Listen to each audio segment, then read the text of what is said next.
Assalamualaikum. Welcome to management lecture. As you know, we are studying the chapter managing teams, and today I will tell you about one of the point of group structure, which is group cohesiveness.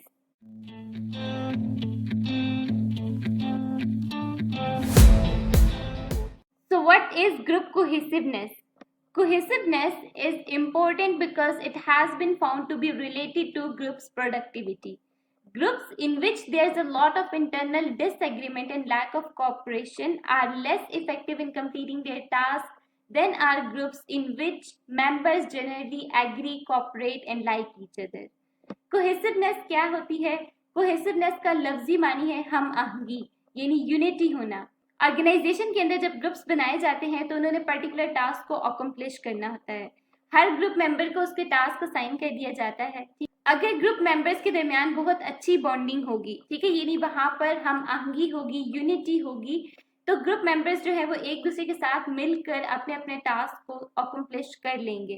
ठीक है, यानी वहां पर conflicts arise नहीं होंगे, disputes अकर नहीं होंगे, वो एक दूसरे के साथ कॉपरेट करेंगे। ठीक है, डिसीजन मेकिंग अच्छी होगी, प्रॉब्लम्स इजीली सॉल्व हो जाएंगे।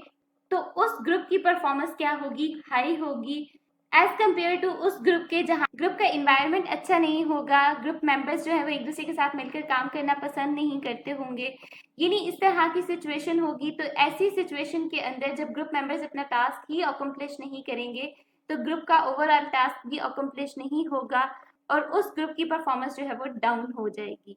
तो यानी ग्रुप कोहेसिवनेस जो है वो डायरेक्टली रिलेट करी है ग्रुप्स की प्रोडक्टिविटी से। अगर कोहेसिवनेस हाई है ग्रुप में तो प्रोडक्टिविटी उस ग्रुप की क्या होगी? हाई होगी।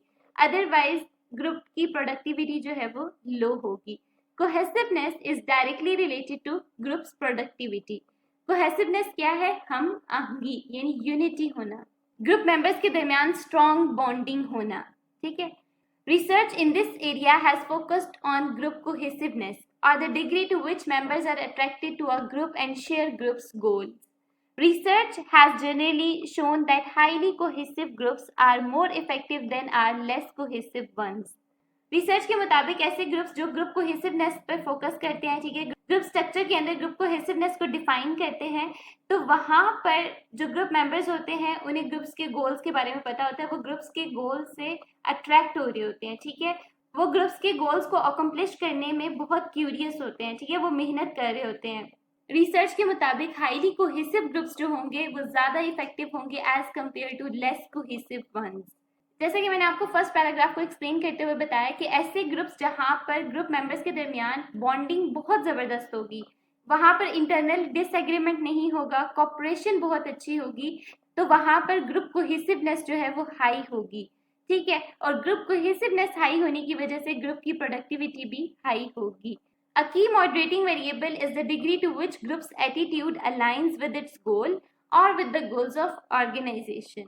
ऑर्गेनाइजेशन के अंदर ग्रुप्स कोहेसिवनेस अगर हाई है तो इसका मतलब क्या है कि ग्रुप मेंबर्स जो हैं वो ग्रुप के गोल्स की तरफ अट्रैक्ट हो रहे हैं। ठीक है, फॉर एग्जांपल जिस तरह क्रिकेट टीम के अंदर अगर सब खिलाड़ी मिलकर काम करेंगे, उनके दरमियान बॉन्डिंग अच्छी होगी और वो एक्सीलेंट टीम वर्क शो करेंगे, तो वो क्रिकेट टीम जो है वो मैच विन कर जाएगी because of their unity, because of their strong cohesiveness. The more cohesive the group, the more its members will follow its goals. If the goals are desirable, for instance, high output, quality work, cooperation with individuals outside the group, a cohesive group is more productive than a less cohesive group.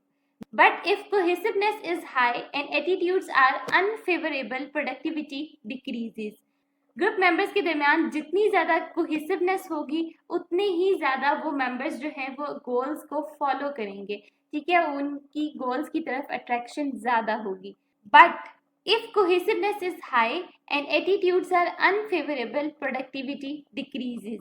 लेकिन अगर cohesiveness high है और employ के group members के attitude अच्छे नहीं है तो प्रोडक्टिविटी जो है वो डिक्रीज हो जाएगी।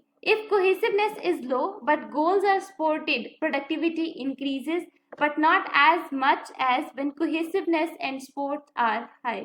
अगर cohesiveness और support दोनों होगी ग्रुप्स के पास तो वहाँ पर जो ग्रुप की परफॉर्मेंस है वो हाई होगी।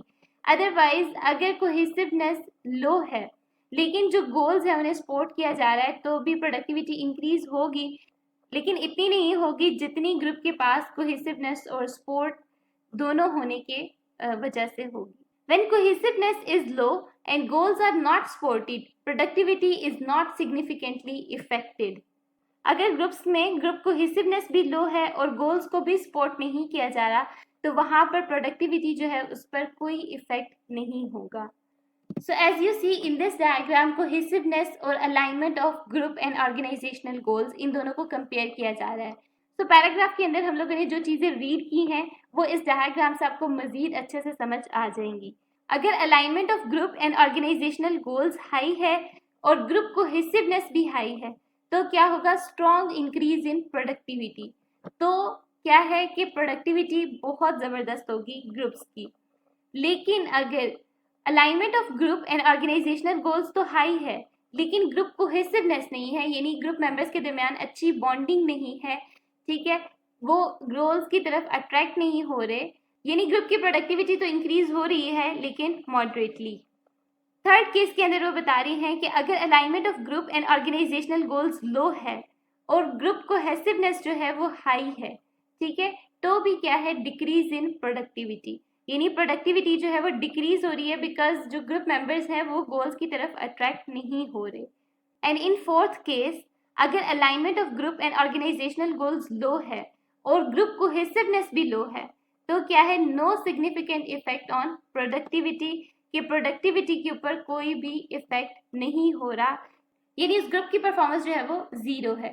सो आई होप कि आपको समझ आ गई होगी कि केस 1 के अंदर जब कोहेसिवनेस और alignment of group and organisational goals high है तो प्रोडक्टिविटी जो है वो स्ट्रांगली इंक्रीज हो रही है, ठीक है.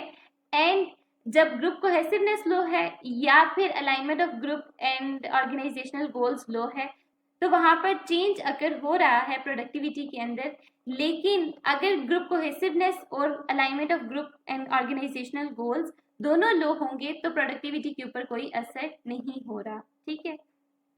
If you have any query, any question related to group cohesiveness, put it in comment section. I will definitely reply you.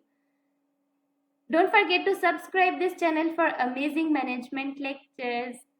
Happy learning!